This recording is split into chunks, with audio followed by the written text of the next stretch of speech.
Bismillahirrahmanirrahim. Assalamualaikum warahmatullahi wabarakatuh. Perkenalkan, nama saya Muhammad Alvan Saya Putra Gunawan dengan NPM 244-2013. Kali ini saya akan mempresentasikan tugas 4, clustering, K-means, dan DBSCAN. Dataset yang saya gunakan, Bank Marketing Dataset dari website Kaggle. Untuk dosen pengampu kali ini, Dr. Adiasa, MT. Kita langsung masuk ke slide pertama, yaitu pendahuluan. Untuk pendahuluan sendiri, clustering adalah teknik unsupervised learning untuk mengumpulkan data berdasarkan kemiripan. Lalu pada tugas ini saya menggunakan dua algoritma, yaitu algoritma K-means dan juga algoritma DBSCAN. Untuk data set yang digunakan sendiri seperti yang saya ucapkan sebelumnya, Bank Marketing Dataset dengan segmentasi yang dituju adalah nasabah bank.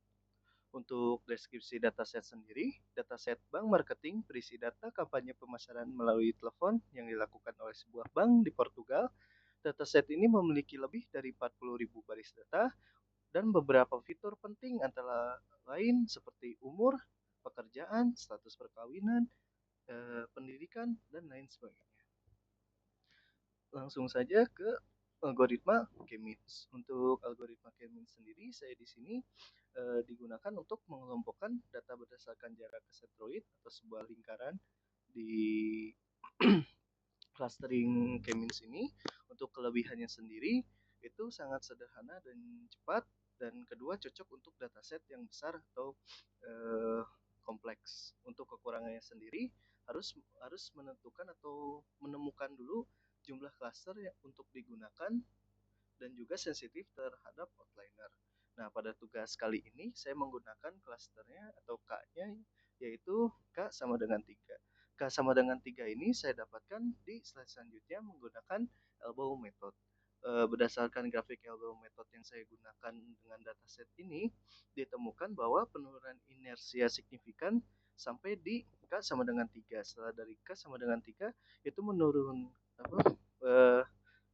penurunan inersianya sangat signifikan. Maka saya ambil keputusan untuk menggunakan K sama dengan 3 pada algoritma K-means kali ini. Nah, untuk hasil clustering K-means yang saya gunakan K sama dengan 3, didapatkan visualisasi K-means cluster menggunakan PCA 2D.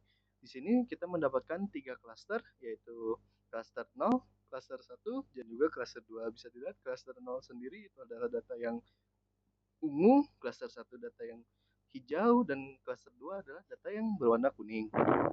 Untuk distribusi cluster K-means sendiri, dari ketiga cluster itu kita bisa lihat atau kita bisa temukan jumlah-jumlah data yang terdapat pada setiap cluster ini. Pada cluster 1 kita mendapatkan atau menemukan ada 4.966 data, di cluster 1 ada 4.765 data, dan di cluster 2 ada 1.431 data, atau lebih kecil dibandingkan kedua cluster sebelumnya.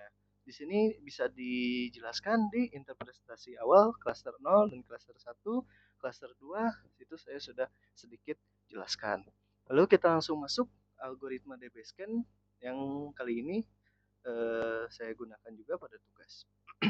Yaitu untuk DBSCAN sendiri itu tidak perlu menentukan jumlah cluster seperti pada algoritma K-means sebelumnya. Tapi di sini kita menggunakan outliner atau pemisah. Yang saya gunakan adalah label sama dengan min1. Untuk parameternya sendiri saya menggunakan 1.2 dan minimal sampelnya ada di 10.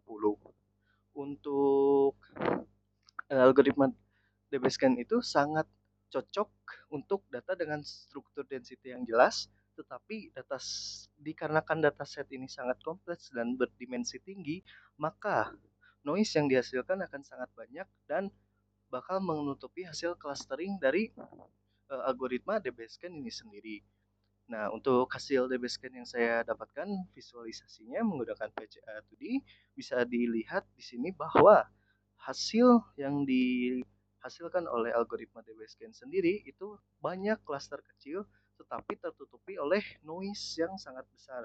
Bisa dilihat di sini noise-nya itu digambarkan menggunakan warna ungu, itu sangat banyak akhirnya menutupi klaster-klaster kecil, sehingga klaster-klaster ini atau pengelompokan ini tidak dapat terlihat atau dikelompokkan dengan jelas. Nah, untuk distribusi DB-Scan sendiri, hasil yang didapatkan noise level min 1 itu menghasilkan kurang lebih atau sampai 8.582 poin atau data. Dan si 8.582 ini mayoritasnya adalah data yang harusnya kita olah si data ini, tetapi malah jadi noise yang tidak tercluster dengan baik. Nah, juga di sini terdapat lebih dari 400 cluster kecil yang masing-masing hanya berisi 10 sampai 200 poin atau data.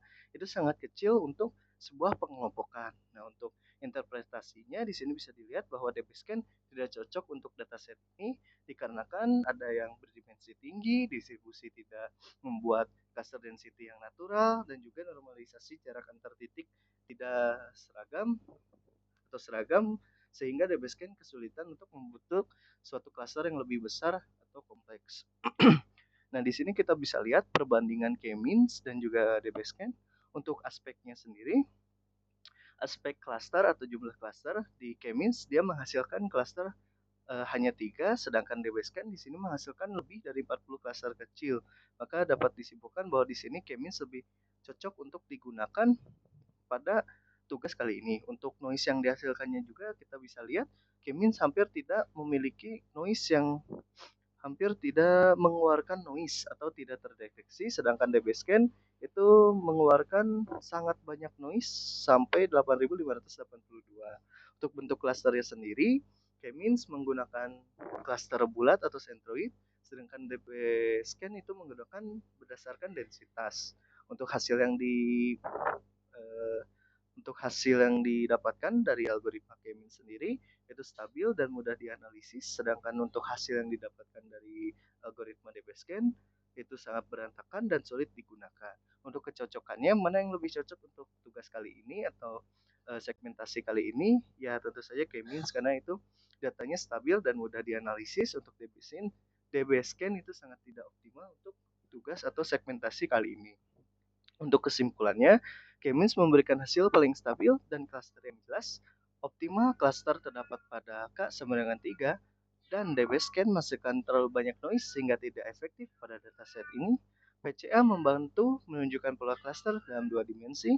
Secara keseluruhan, K-means lebih cocok untuk segmentasi pelanggan atau nasabah pada suatu bank di suatu bank atau marketing dataset, sedangkan DB-Scan kurang cocok untuk data set di nasabah bank. Mungkin untuk presentasi kali ini cukup sekian. Terima kasih atas perhatiannya. Mohon maaf bila ada salah-salah kata. Wassalamualaikum warahmatullahi wabarakatuh.